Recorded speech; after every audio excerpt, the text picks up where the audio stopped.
Where it go? Where it go? Well, welcome back. Two guys, one bike. Today's podcast is extra special. It is the day before my 28th birthday. What I kind of want to reflect today, the mindset and energy I've been holding this week, thinking about the podcast, is what's next decade? Yeah. When you kind of do a decade away from my life, around 38, my father passed at 39. And so the self-growth I've been growing with some more life events, getting married, moving to Colorado, just adulting, I go, what is my next steps? And if I live one more decade, like my father, and I reach to 39, what can I accomplish during that time? If I don't look at life as the average length between 70 to 90 that humans are living right now, and I only lived for 10 more years, what kind of man can I be? What kind of friend? What kind of husband? What kind of imprint can I leave? How can I live the best life? What kind of man would you want to be? Because you say, what kind of man can I be? You could go. That's a lot of different directions. But what kind of man do you want to be? That's different than the person you are right now. Because this conversation translates to, I'm going to be different than the version I am now in 10 years. So what are the major differences between this you and the you 10 years down the line that you want to see? So I'll break it up. I'm going to back up from 10 years from now. Yeah. 18 years old. What kind of man was I then, and what kind of man have I become in this decade? Man, human. You turn 21, you start the drinking stage. You leave the house, you start paying your own rent, full time. You grow. You create your own color. You paint your walls the way you want to be painted. You have the opportunity to be your own self for the first time. Mm-hmm. Now I'm 10 years of being who I am, a grown adult with grown adult repercussions, and man who I want to become now, after gaining my scars, going through my wars, understanding that there's more wars ahead, but I'm a little bit more grounded, a little bit more armored. And what I'm excited for for myself to become this decade, I want to be calmer. I want more control. I let the boy be emotional, and as I've grown to the man, I've become quieter. I've listened more. I want to perfect that. I want to ground myself more on my health. I'm almost at 30. You feel it. I gained my injuries at a young age, and I can't tell you what my body's going to feel like when it's 38. I can't imagine what my body's going to feel like 48, 58, 68, 78, 88. But I can tell you I have a young enough body that will heal better if I start the process at 28 than instead of starting the process at 38. That goes from some stuff I want to benefit that, more holistic healing, gain more knowledge in natural ways to have energy almost heal me, meditation heal me, breath work. It's a big one I want to implement more. The power of breathing. What's the one way you know you're alive? Breathing. I want to master it. I want to find strength in it. I want to find healing in it. I want to find resolve. Do you think that it sounds like when you're talking about your body when you're older, it's going to be worse? It doesn't have to be. But you could also reverse that trajectory. 100%. That's why I'm saying right now at this age, Yeah. our body heals faster than it would in another decade. Our body, and it can't not, Yeah. but you can't not look away at how beneficial it is. Yeah. The younger you are, the higher probability Yes. of time it can heal. 100%. But there are extenuating factors that determine this too. So there's a lot of 22-year-olds, 23-year-olds I know right now with not so great lungs. Yeah.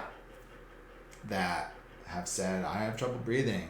coughing like they've been smoking for decades. Electronically, yeah. burning Yeah. metal. What you do Down to to the your coil. body determines how your body is a natural healing machine. It wants to be healthy. It wants to do certain things. It wants to be able to do stuff. But we, as humans, in our minds, trash it constantly. So just by you applying these holistic practices and taking other things away, focusing more on your physical health and your flexibility and your mobility, doing things like the sauna work, we're going to start doing the cold immersion and things like that. That in itself will help stimulate the healing process. It's the stuff that we do to our body that deliberately inhibits it that becomes a problem. I like the concept where you're saying, well, how I envision that as well as the most important part of your body is the one that you can't see. Yeah. And that is your brain. You use it to think about every single other part of your body to fix, but you never use your brain to think about itself. Yeah. And I forgot what book it was. I got about 75% in, and then you gave me meditations. I got really excited to read meditations. But it was this doctor who was one of the first doctors to start studying brains and the effects of brain. And you can have the healthiest outer body, but then the weakest brain on the inside from what you've been doing it from sleep to processed foods to small concussions to which it affects correlates with depression and anxiety, because bruising of the brain and other parts of the brain, if you are not putting the proper fuel in, you can physically look so great. You can put a mask on and emotionally perceive to someone that you're great, but internally in your brain, it's the real killer. Yeah. And the real healer. Oh yeah. And an interesting fun fact that I was recently learning about is it is said that we actually have two brains. The one in our head and the one in our gut, which is where the whole feeling of trust your gut came into play, because you actually generate feeling from your gut. 100%. And our gut dictates so much of our health that we just don't pay attention to. And people don't realize that just what we eat and how we impact our gut plays such a role in your health. And I just think it's unfortunate that, I mean, you can tell somebody until you're blue in the face that eating processed sugar is one of the worst things you could do for You your are body. what you eat. You are what you eat. Literally, You are what you eat. And it's hard because individuals like us who want to reach the people who ask for this, who we're so passionate in it, and we have implemented our life and our lifestyles to respect in our bodies and to educate ourselves, to educate others, and they come to us, and it's just like 1 week. Give it 1 week. Just implement a little healthier diets. Mix in a little bit of fasting. Listen to your gut. Drink less. Drink less. Drink more water. Drink more hydration. Eat more fruit. Eat more fruit. Instead of candy. Oh. Yeah. Well, just fruit, man. There's so many beautiful benefits. Like, my morning meals are like 5 eggs, and I try to mix in the fruit. I don't. So what do you tell somebody then that's like, but I drink fruit juice? Fruit juice? You're drinking processed sugars. Right. My wife buys she buys the big Costco bags of oranges, and she squeezes her own oranges. It's the freshest thing. Do we get as much out of it? No. Yeah. Do you keep the pulp? No. Elaborate. Okay, so Recycle. the pulp and the fiber of the orange is also a major important factor of eating the fruit. When you take the juice out, even though it's not processed added sugar, it is still sugar. You're still eating sugar. Natural sugar, but sugar. Yeah, natural sugar and sugar break down to the same thing. It's still glucose. What about like healthy fats and good fats? It's different. Different? Sugar will always be sugar. Sugar will always be sugar, no matter where it comes from, is toxic. You still need it. You still run off. You're going to still need glucose. Your brain still needs glucose. But overloading it, if somebody just constantly drank orange juice, they're going to pre-diabetic, major health problems, way too much sugar. That being said, it's still better than smashing candy because you're still getting the vitamins and minerals. There are still benefits to the orange, but a lot of the benefits also come with ingesting the fiber of the orange. So when you take the fiber out of an apple and you're just guzzling apple juice, now you're just mainlining sugar. Yeah. It's like taking a sugar straw and God, I just love dumping it apple down. juice. You know, see That's what I'm my saying? weakness, You man. know? So as great as orange juice is, now the reason I asked you to take the pulp out, because now you're just taking more fiber out of it. So you might as well just drink the pulp. That way you're at least getting the fiber. Or spoon it and just eat it. You know what I mean? Yeah. So if you're just guzzling orange juice, it's still not healthy. Well, and then so lifestyles Yeah. mixing in with like these next 10 years. Take the concept of an orange, right? Mhm. So it's like a little bit of habits where I want to implement better lifestyles. I want to, instead of buying orange juice, I want to buy an orange. Yeah. I want to squeeze the orange. I want to drink the juice. I want to spoon out The pulp. the pulp to utilize as fiber. I'm Yeah. intentionally seeking fiber, intentionally seeking putting better things in my body. And then I want to find a way to, I don't know, fertilize the orange peel itself and do a full 360. I want to do the full grow it and then rebury it. Like give it life, give it death. Compost. Yeah, you know what I'm saying? Like that's what I want out of these next 10 years is that circumference of life.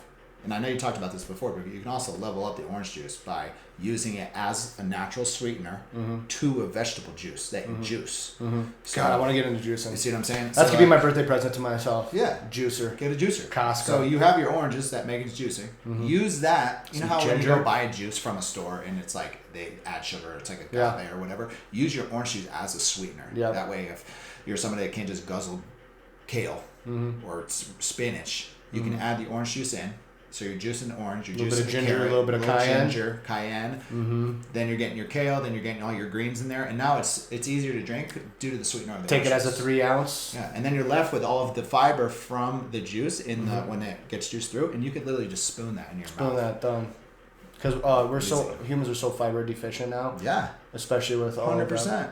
So Yeah, go back. Tasking yeah, us back. go back. these 10 years with how we were talking about implementing holistic healing to the power of the gut. Exactly. I want to respect my body more and be more connected with it than I have been as a young, Yeah. healthy man, feeling invincible, almost. So here's a question for you: what are you doing now that you don't want to be doing in 10 years? Like, if you could stop a habit that's impacting your health now, Late nights. late nights. Simple ones. Or- yeah. Screen time. Okay. That's a big one. Where Screen time's off. screen time's a big one, and screen times really gets in my way during the day and at night, where it takes around 90 minutes of my sleep that I could have got back, and I'm like, well, I'm not going to be able to fall asleep. Okay, put your phone down, struggle for 30 minutes. Now you got 60 extra minutes. Yeah. As my wife says, girl math. Screen times during the day, man. Like a big thing that we've been doing is we get our workouts in, and sometimes we do our podcast once a week. Got to start implementing twice a week, and then I go home, and there's so much out of me that's like I want to take a shower and just go lie in my bed. And as I say to my wife, I'm just gonna take a little load off, and I've been really challenging myself. And I'm not necessarily, I've been telling myself I'm challenging instead of pushing because I'm so competitive. What's the challenge today? Yeah. I'm psychologically training my mind and talking to myself more. And my big one has been the second I get home, I'm already sweaty. Let's take my dog for a walk. Now I have my little cool down from a nice heavy workout. I can process what the rest of my day needs to look like. I'm breaking up my days where it's like I wake up, I come here, and that's 1/3 of my day. I come home, and then I'm like, okay, what's my 2/3 before work? My 2/3 is I need to take Kona out, I need to eat, and I need to get one chore done around the house, one job. I need to reorganize one cabinet. I need to go through my clothes again. I need to go to Walmart and put more of my winter clothes away. I need to thin out the things around me, take small stresses away, which creates a better foundation for the rest of the day. And then I get one of my goals done. Too. Yep, and it relieves my partner. And then if we're both doing one individual little project a day, the weeks go by way easier. It's a healthier relationship. But then my second part is going to work. Now the hard part is I have a fourth part, and I want to erase the fourth part. The third part is go to work, come home, do my nightly routine, and hop in the bed, and it should be done. That should be the end. Yeah. But instead, I decide to mindlessly scroll. Yeah. And at first, it'll start off as well, I should look up something productive to better myself. You know, if I'm on my phone, it's let's find a healthier food recipe for the week, or let's find this, that. Nah. Suddenly I'm on Instagram and I've just been just flicking, man. Just flicking away. It's dangerous. There's so gravity to social media. yeah. And so that's going to be my biggest one is understanding that we're in a generation of right before iPad kids, but we still had our screens. We had computers and everything, and we had iPods, but no internet on iPods, just iPods. Yeah. Really, that was kind of our big kid technology, and then but I still lived in the generation of technology where it is affecting me today at 28 years old, and it holds a weight over me where, just like I was saying before, I can physically look good on the outer side, I can eat good, I can talk good, I can stand strong, but if my brain's not healthy, what does it all mean? Yeah. So I gotta, that's my biggest goal for these next 10 years is disconnecting a little bit more from technology. Yeah. It's a good goal. Big ones, when my dad passed away, right before, we had some really good talks, and it's hard because he knows it's his last moments. So even though I'm a young boy, he's talking to me man to man. Right. And the conversations we had, I can close my eyes, I can see it. We were kneeling down next to each other, I can smell it, I can feel how serious he was. From a man who lost so much strength from cancer. Yeah. He refound strength during this time. And some of the things that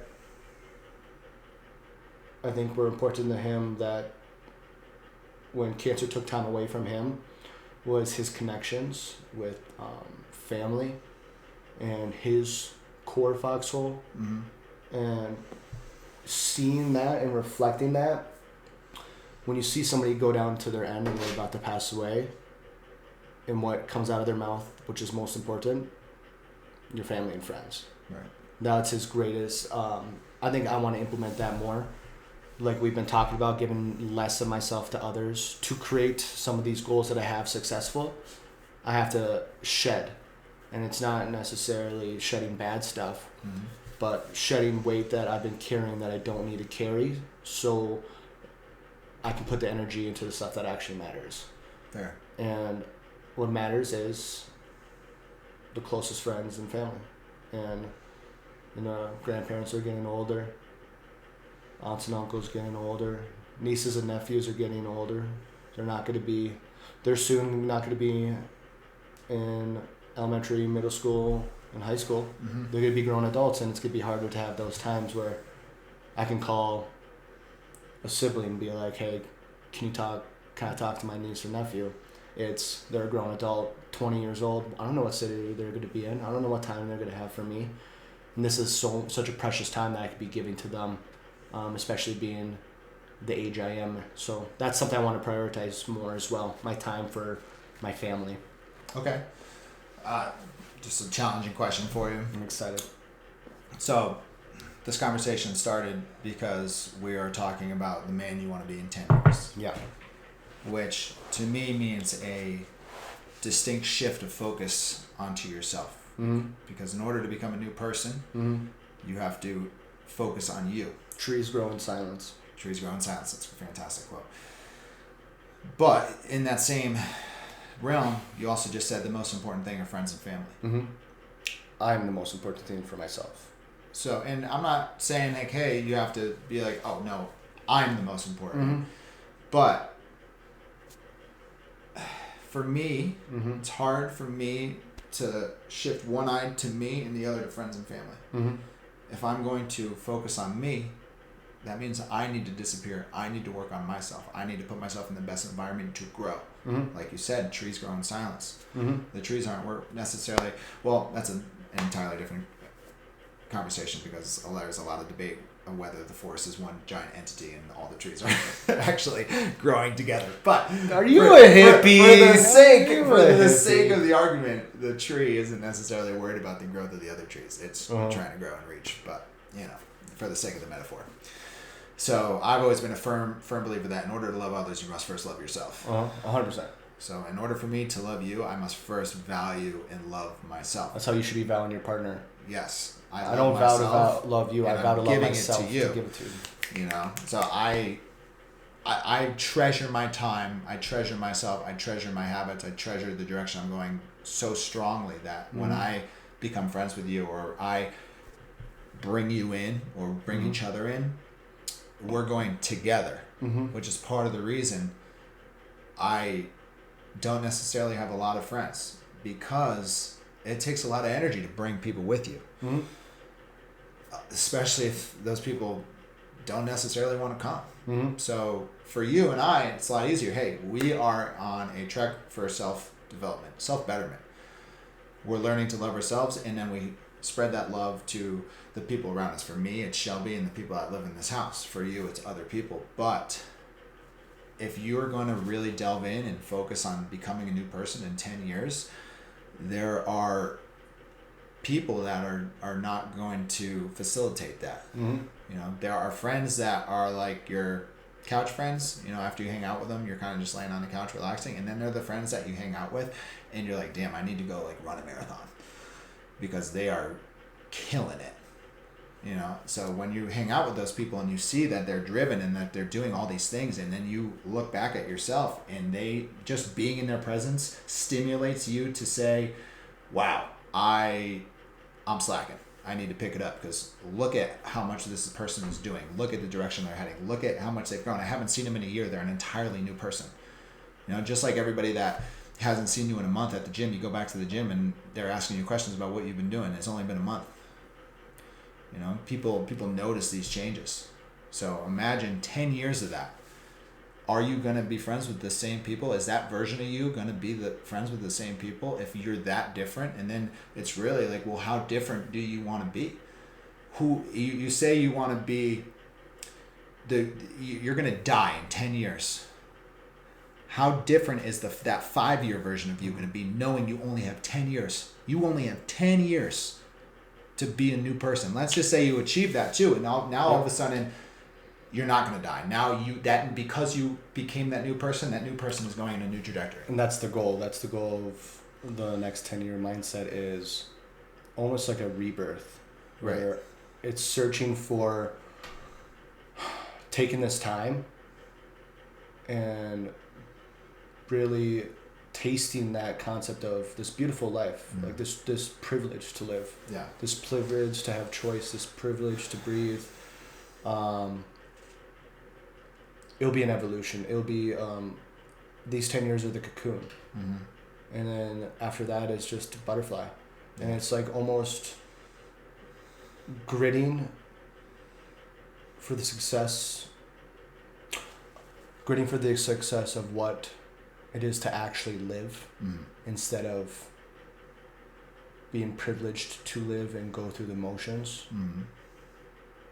I don't want to be privileged going through the motions anymore. I want to look past it. I want to bloom. And like you said, it takes shaving. It takes sacrifice. So I'll also say this to you. Remember on a past podcast when we were just talking about how like I spread out so much of my energy, right? Right. My love. And now I've been really kind of taking steps back and seeing who I want around me in my foxhole. Now it takes, humans are connected. Yeah. Our heartbeats, like we were saying before, that beat, there's this sense of connection, electrical connection between two people. Now it's who you surround yourself with. Now that, it also brings confidence in my mind that you don't have to do it alone. But it's who you're surrounding yourself when you're doing it, and that's the path you're going to go down. So what I'm trying to get at is, over these next couple of years, the sacrifice, hearing the thought of the sacrifice that I'm not going to be giving myself to more people and I'm going to have to take a step back, almost feels like a weight. Almost feels like I've been waiting for somebody to see it in me. Yeah. Wait, like it's like the boys kind of been like, this is what I thought I've had to do. Yeah. And now that I'm understanding what life is, I'm like, I'm so happy somebody saw me carrying all this weight and can finally look at me and be like, why? And that's what you kind of brought into my life, was I was kind of seen. People always kind of want to be seen. And, but like when I was telling you, I like to be this dad. I like to be a leader. And leaders don't ask to be acknowledged.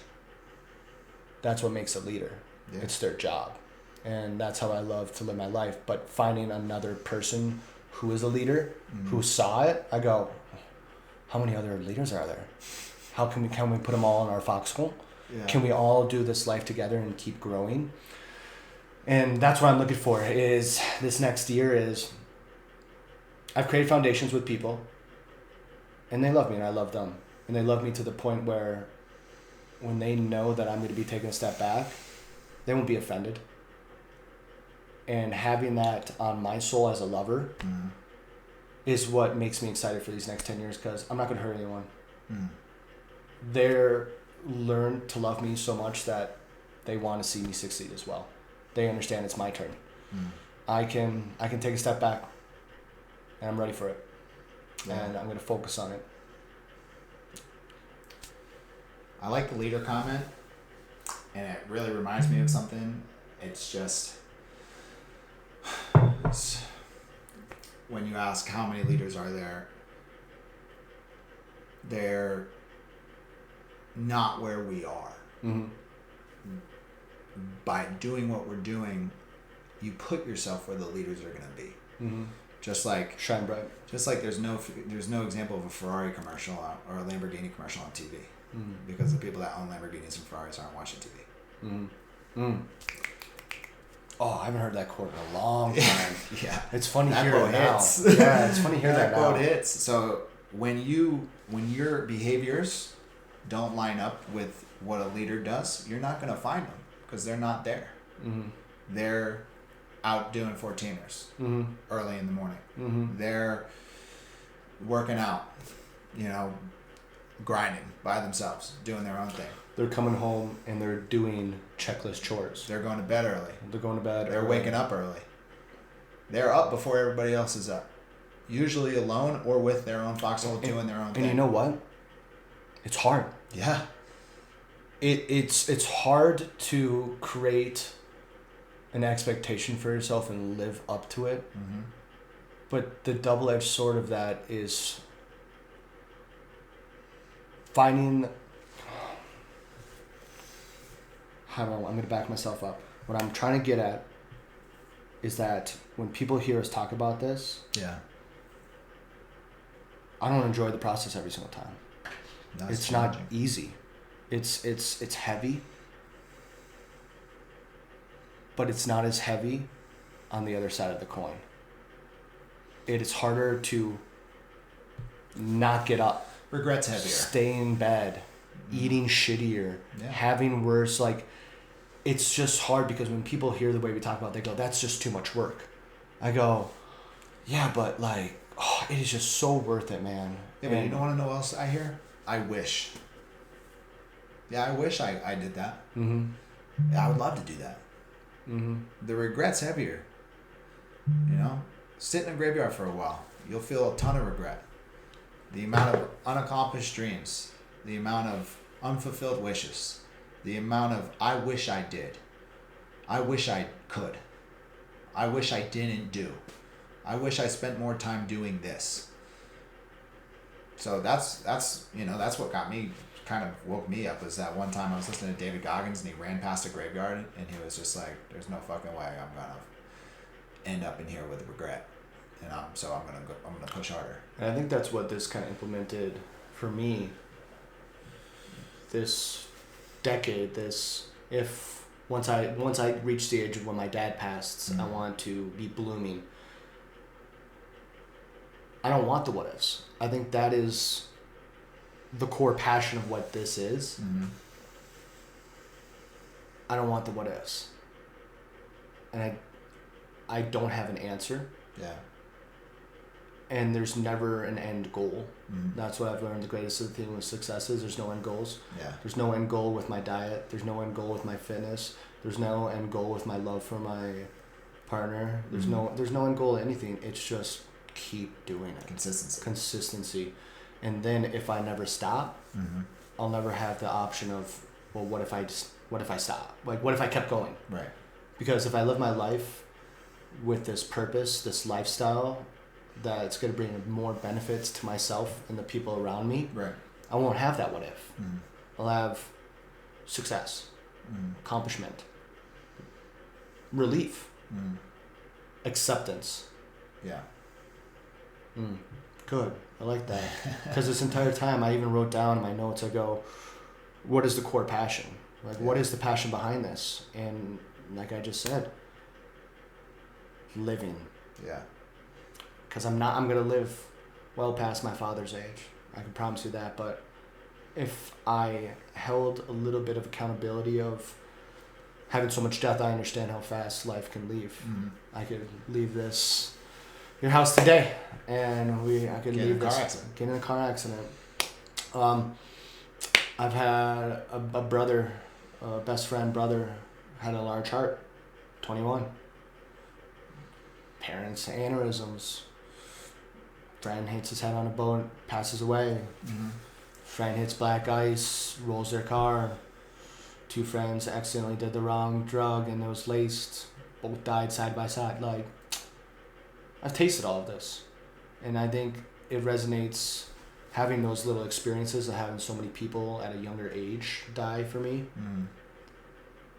The goal for 39 for my father is amazing for me. And it's hard for people to see that. Why would you say that? That's almost dark. For me, no, it's a light. Because I've seen so many young men and women die. And young enough to not have what ifs. Young enough. So now, to say this, to reach 39, it's gonna be beautiful. Yeah. Yeah. And then you're gonna hit 40. Yeah, I'm gonna hit 40. Yeah. I think people have a really hard time with delayed gratification. One more time. I think people have a really hard time with delayed gratification. Why do we need gratification? Well, we all are addicted to dopamine. I know. Whether it's social media, whether it's after work beer, whether it's whatever, having a drink, smoking some weed after work, or just feeling good, or morning watching workouts. TV, morning workouts. To me, though, that's a healthier dopamine. I know. So there's a difference in behavior. I wanted one to get in there though. Working out is an example of delayed gratification. You just have to learn to love it. It doesn't feel great in the moment. Does doing a 50-calorie assault bike sprint feel good? No, it doesn't. I throw up every single time. It's one of the most painful experiences physically for my body. It's one of the most painful experiences in my entire life. It sucks. 2 guys, 1 bike. But when you put that's why people are addicted to these suffer fests. Where you put yourself through immense amount of suffering, which then helps you deal with stress, trains your body, trains your mind, so that later in life you see those results. So that later in life you don't have to go to the pharmacy and get all these meds. So that later in life you don't have to spend your entire life in a hospital bed. Delayed gratification. I'm going to suffer now so I don't have to suffer later. Whereas now the choice is I'm going to suffer less so I can suffer more later. I'm going to take a hit of this vape because it feels good right now, but later when I don't have any lungs and I have to breathe out of an oxygen machine, it's really going to fucking suck. But I don't think about that because it feels real good in my hand this moment. It feels so good, and I'm okay. If somebody sat next to somebody with their vape and be like, I want you to know in 25 years you're not going to be able to breathe. Well, technology will keep up. Can you afford it? You think? Can you afford that technology? What are you doing to save your money? People are like, oh, like eating too. It's just like, I want this burger. Like, I want to enjoy this now and everything. I'm like, but every day, I want this burger every day. But it's also there's another factor of small win. Yeah. Why don't you make your own grass-fed burger? Why don't you cut the lettuce? But that requires effort. There's more delayed gratification. Well, now I have to go get the meat. I have to cook the meat. I have to grill everything. I have to put it all together, and now I have this nice juicy burger. Well, it's just like the other day where we were in the middle of one of our workouts, and I go, I already won the day. What do you mean? I go, today was one of the hardest days for me to get out of bed. I was a little depressed. Yeah. I was sad. I was tired. And there's nothing to it. There's no explanation. It's life. It is maybe a little lack of sleep. Maybe it was some of the food I ate before. Maybe I'm just going through one of my natural waves. A sad day, because life isn't always perfect. But I came. Dude, that's one of the craziest things about depression. And I could be wrong about this, so double check my facts, but very much like AIDS, how it destroys the immune system. It destroys its body's way of protecting itself. Depression destroys your way of protecting itself. Depression makes you so that you don't want to do any of the behaviors that actually cure depression. It's hard because this is such a touchy subject Mm-hmm. because it's very broad, it's very emotional, and as much information we know about it, Yeah. we also don't know about it. Yeah. Um, But we do know that exercise helps Mhm. depression. manifestation Yeah. it fuels it and Yeah. kills it. Mm-hmm. If you manifest trying to do better, trying Mhm. to talk to yourself healthier, trying to do healthier stuff, Yeah. you'll get better results. If you manifest negative talks to yourself, Mm-hmm. I can't do this, You I won't won't do it. Yeah. It's just, and it's power of the mind, and that's Totally. where a version of natural holistic healing, man. Yeah. It's just there's so much spiritual strength Right. that I want to hone in, and that's what I've learned from my own depression, Mm-hmm. my anxiety, is through manifesting better communication to myself. Well, that's the reason why you won the day right there. You're in bed. Mm-hmm. Depression tells you stay. Mm-hmm. Text him. Don't go anywhere. Yeah. Text him. He'll be fine. Yeah. He won't, What is He it? won't mind. But what you do is, so as depression's like killing your drive to do anything, Mhm. what you need to do in that moment is get out of bed Mm-hmm. and go do that thing. What's a 3 second like countdown from It's like the 5 second rule. 5 by Mel second rule? Robbins. Ew, It's a oh, great book. I haven't read it yet, but It's a great book. I read her listened to her TED talk, Mm-hmm. and it's really helped me a lot. Oh, she's killing it. So basically, when you have an idea or a hesitation or even like a small goal that will take like 10 seconds, count down from 5. Mm-hmm. And there's this like chemical reaction in the brain. You're taking neural control. Yeah, and the second you reach one, just stand up. Yeah. Just stand up. Go put some cold water on your face. Let that natural, let your brain wake up. And then go win the day for yourself. Mm-hmm. And talk to yourself. Like when I did that day is I had a responsibility to my brother, my gym partner, myself, and at the moment I couldn't find the strength in myself to get up. I found the strength in respecting you to get up. And that's also another sword you can use on it. Accountability partner. Accountability partner, having somebody in your foxhole that you go, you know what? Today I don't feel like doing it for myself, but I can do it for Marston. Mm-hmm. And I got here and I go, whoa, by telling myself I'm doing it for Marston, I'm actually doing it for myself. Mm-hmm. Now I literally just took a step back. I go, I won the day. Yeah. Well, you're holding yourself accountable because you're like, I don't want to let my friend down. Mm-hmm. And these are the habits Yeah. of the next 10 years. Like I said, man, the passion, the core of what this kind of energy is around this topic today. It was fun because we were kind of talking a little bit before. Same, but side note. Just a little side quest. Just went to the Renaissance. I said that a lot. I'm going to go do a side quest really quick. I'll be right back. That's awesome. But there's 2 goals in the next 10 years too. If I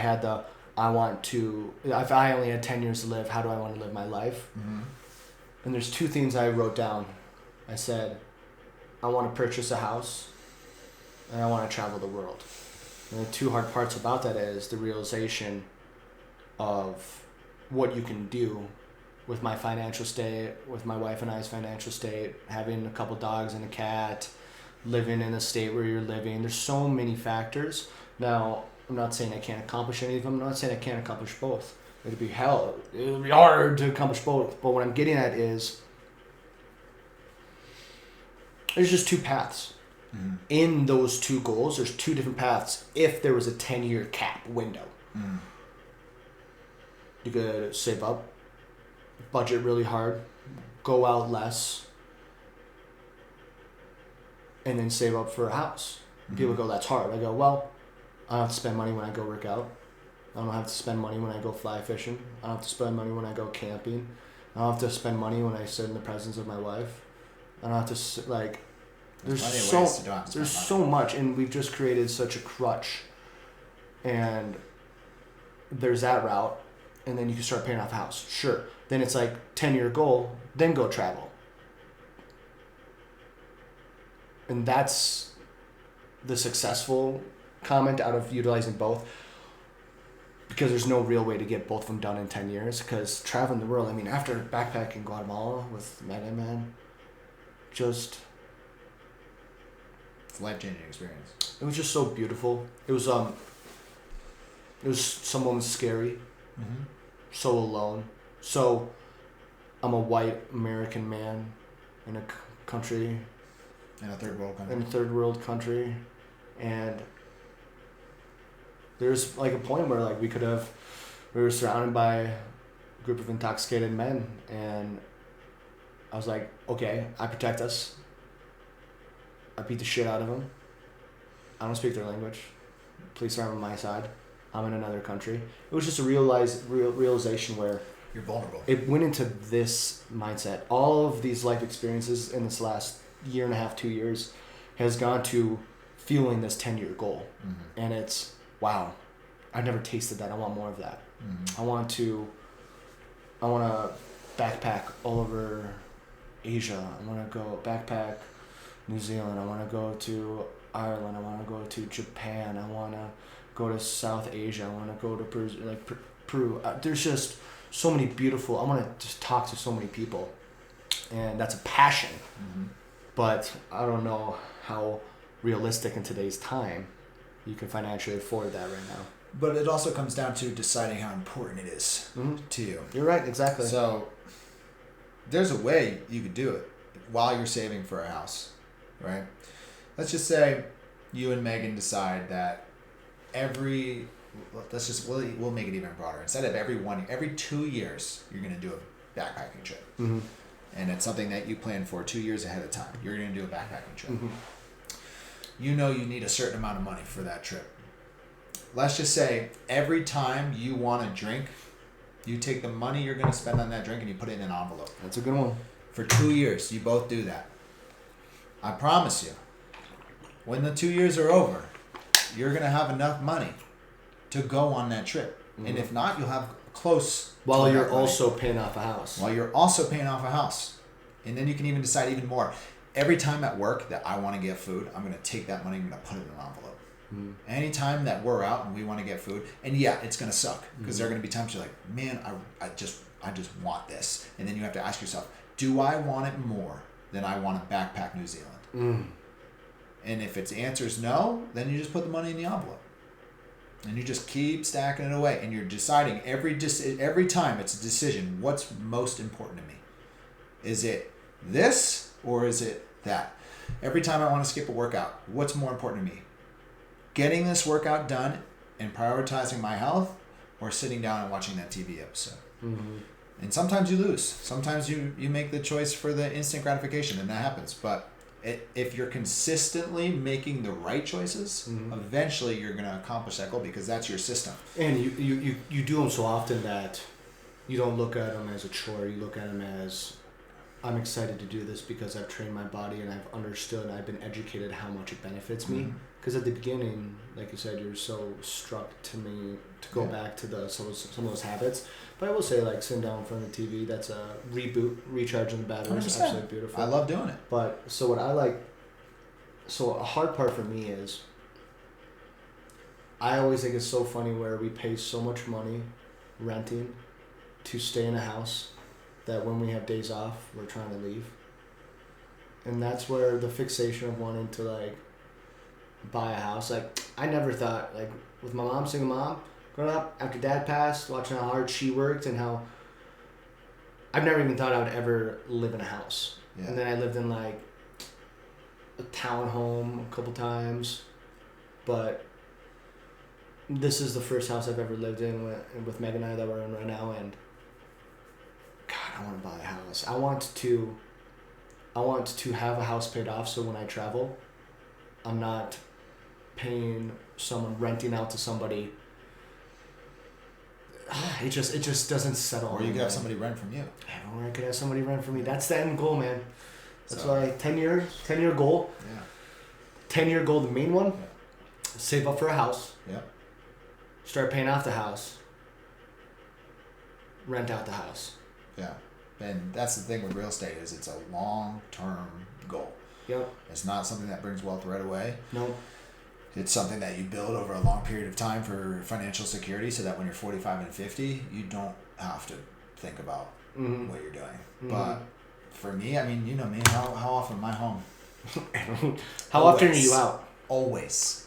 Because to me, being home and enjoying my time and enjoying this place that I've earned is the most important. My time Enjoy with the place Shelby- that you've earned. Yeah. Your house is beautiful. You know, like Shelby and I love our home and we Love love it. sharing it with people that live here and we care about it.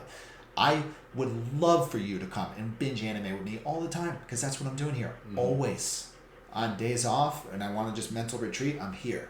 Because Relaxing. you put in the time for yourself mentally and physically, Yeah. and then you earn the time Yeah. to sit down. Also, I'm not spending any money here. Well, I know. I mean, I am. It's a house, but like, when you go out, the temptations are always there. Oh, I want a coffee. Oh, I want a smoothie. Oh, you know what? I'm gonna get a burger. Oh, let's get a drink.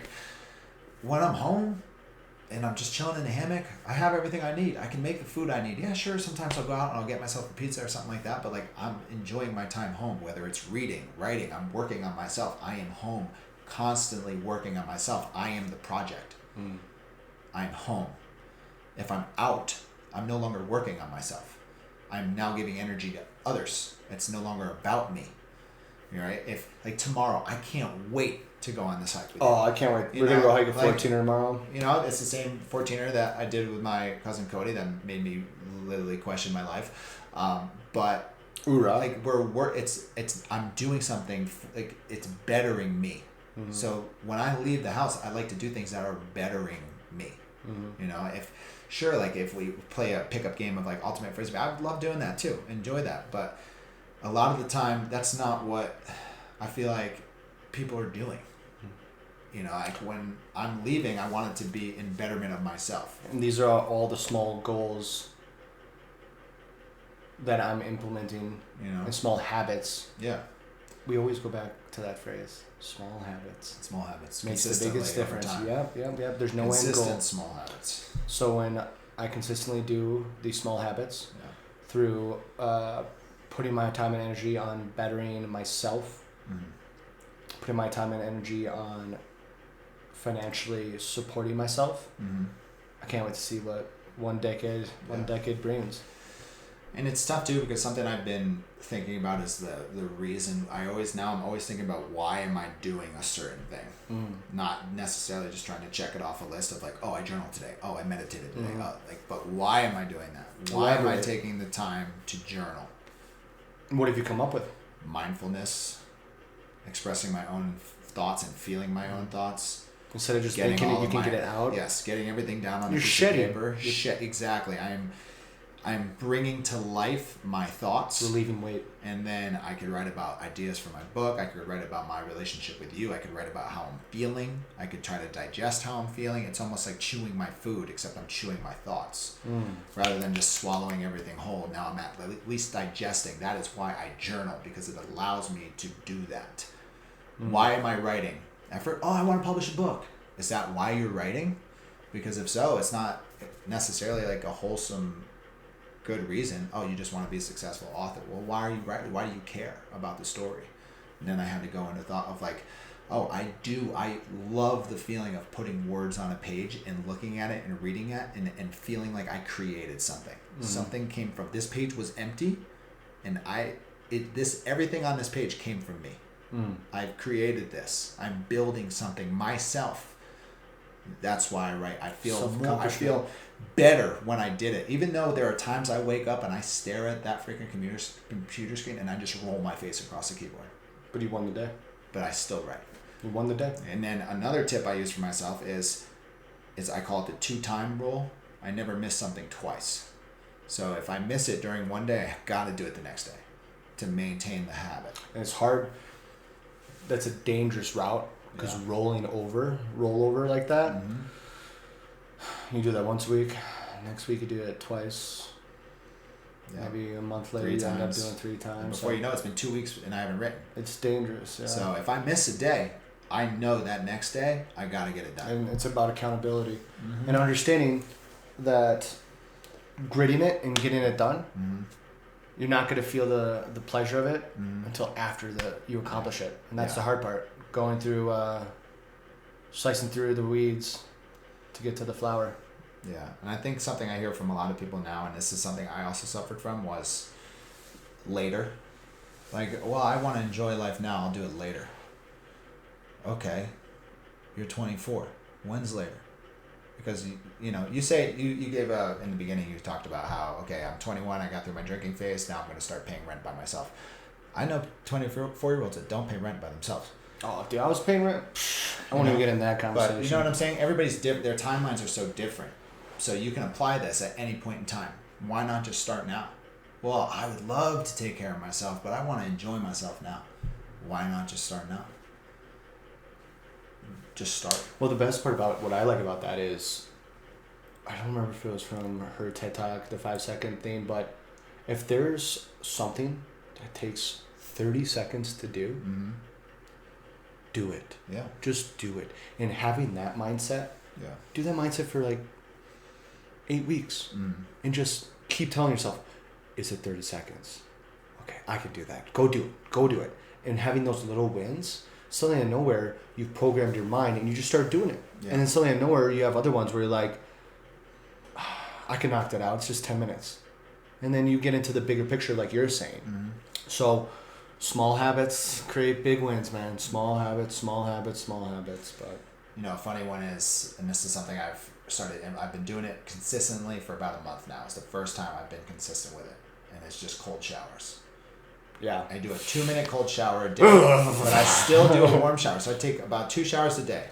A 2-minute cold shower, and then later when I want to do a warm shower before bed or something like that, I'll do it. But every day I will do a 2-minute cold shower. And it is amazing. And it just establishes a discipline. And you know what's great about it? Everybody can do it. Yeah. There's no reason you can't do it. Did you know hot showers started like only Yeah. 60 years ago? Yeah, there's no reason you can't take a cold shower. We never had hot showers. But until you like tell 60 years somebody ago. to take a cold shower, they look at you like you're out of your fucking mind. Yeah. No way. I'm not doing that. I need my shower scalding hot. You want to establish discipline? Discipline? Would you Discipline. You want to establish discipline, but you don't know where to start? Start here. Mm-hmm. Once a day, put on a timer, step into the shower for 2 minutes. Cold. Start 20 seconds. Yeah. Well, I say cold shower because the water's not that bad.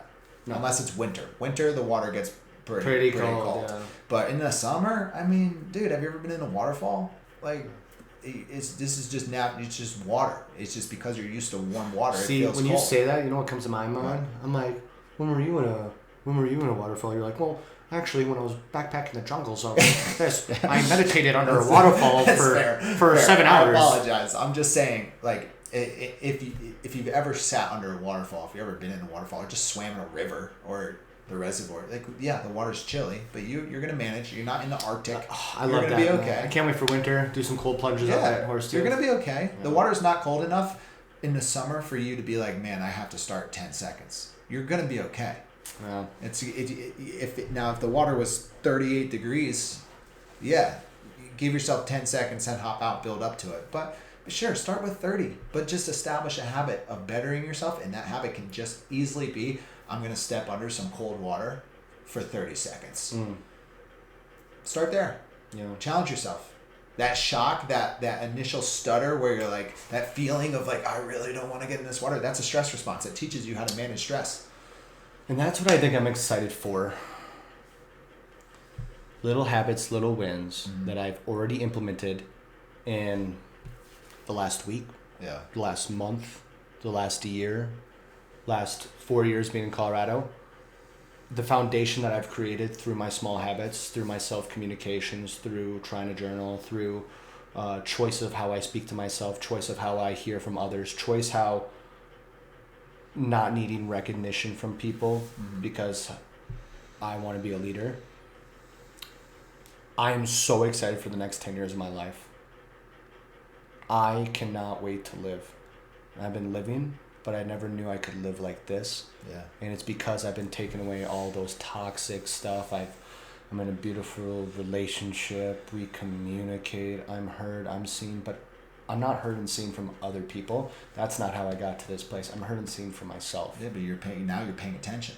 So a Because- lot of people, we live on, like, I used to live on autopilot. You wake up, play video games. Oh, yeah. Autopilot. You're not Yeah. thinking about what you're doing or who you want to be. As soon as you start to bring that to the forefront of your mind, of you look at yourself in the mirror, give yourself a pound, acknowledge who you are right now. Who are you? Have you ever tried to answer that question? How often do you look at yourself? That's a huge one. All the time. I know. When I do too now. I stare at myself and have a Well, that's conversation. the thing. I look at myself every morning now Yeah. and I analyze it because Yeah. you're the least person you ever Yeah. look at, and it's just like Have a conversation with yourself in the mirror and Oh. ask yourself who you are. it's hard.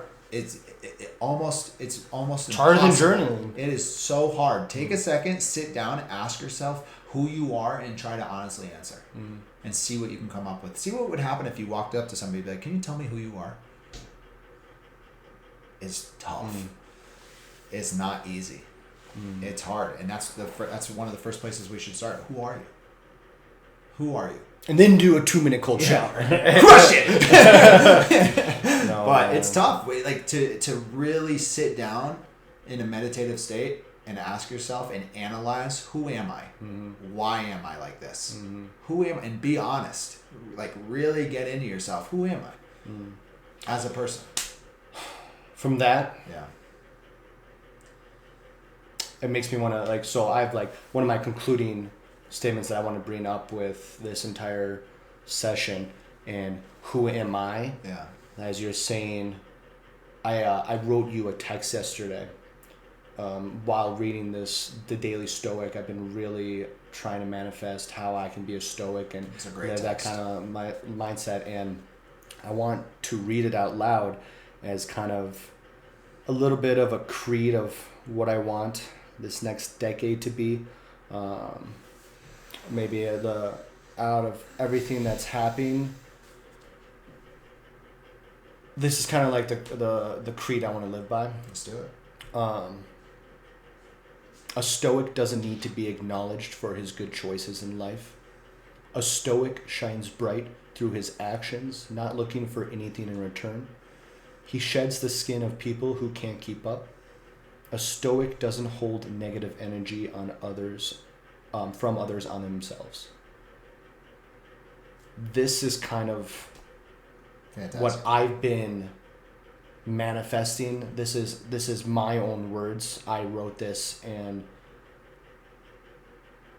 I'm just really, really excited for the next 10 years. The man. Dude, that's beautiful. Thank you. Maybe It's you should just try writing. I did poetry for a long time. I love poetry. Let's do it. It's a good way for me to my creativity. Well, we can add that. Yeah, to but the workouts. I'm gonna be honest with you. I am starving. Heard. Let's go. That was a good one. Yep. Appreciate You guys your went time. back. You guys went back. Love you guys.